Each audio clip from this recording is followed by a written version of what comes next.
So we just talked about how to calculate the mainstay cable forces. Now we're going to talk about when the cables go over the top of the tower and into the anchor, how to calculate the backstay cable forces.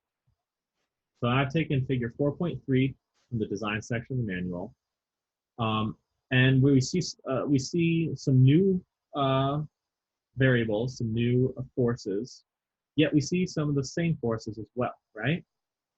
pH is the same as before, as it goes over, because we assume that there's no friction at the saddle here. And because of that, we know that pH is equal to pH on each side. We know what theta is, whether right now we're showing this to be the left side, but this could be either the high or the low. So theta could be either the high value or the low. We know that. We know what PT main is, right? We just calculated that as one of the resultant cable tension, as well as we know what the vertical component of that is based on the geometry. So now we have some new quantities that we haven't defined yet.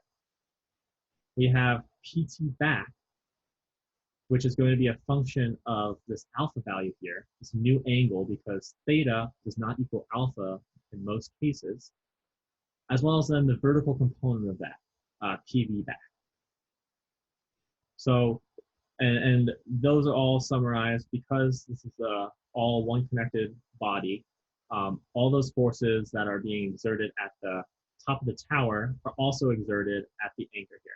So these three quantities in purple are the same as the ones in purple close to the above the tower. So just recognize that they're equal and opposite forces. So let's derive how to calculate each of these.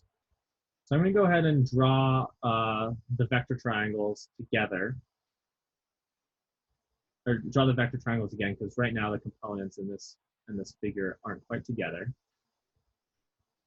There's theta, we have P sub H, P sub V main, and then P sub T main. Then likewise, going across the back, we know that P sub H is the same, so I'm going to draw those at the same magnitude. But now we have a different value of alpha. So our triangle is going to look a little bit different. All right, so this now is alpha. P sub H is the same.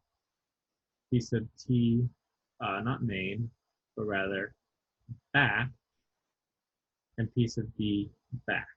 So main stands for mainstay, back for backstay. Sorry if I wasn't clear about that before.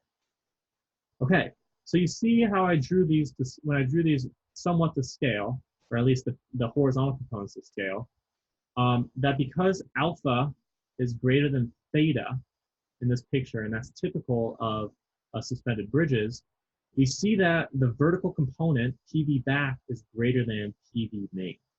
And that means that we're going to have different tensile forces in our cables.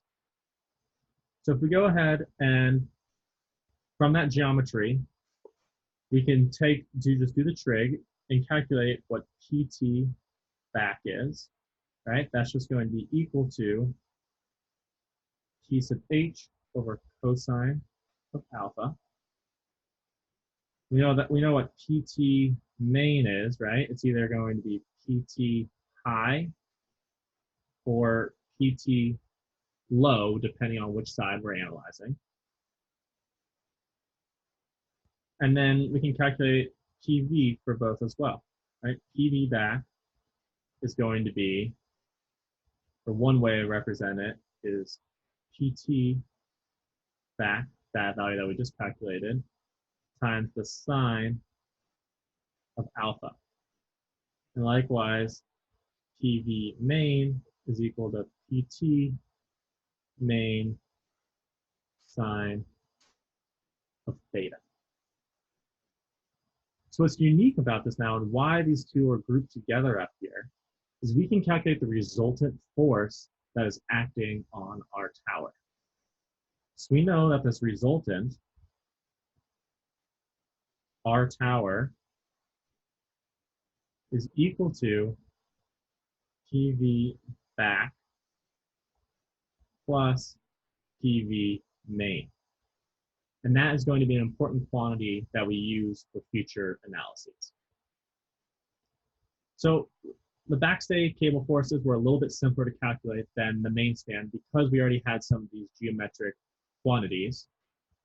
We didn't really talk about how to calculate alpha, but calculating alpha is a function of just the geometry of where your anchor is. So let's just sketch here. We know that alpha is that angle right there. But if we draw a triangle, or attempt to draw a triangle, a right triangle here, this y component and this x component here, based upon these, if we knew that there's some distance, those are the m's for meters, if we knew the distances of that, we'd be able to calculate what alpha is, right? Tangent of alpha is equal to whatever that y dimension is over x. So depending upon your anchor geometry, you'll be able to, and where you choose to locate your anchor, you'll be able to calculate easily what alpha is, just using simple trig.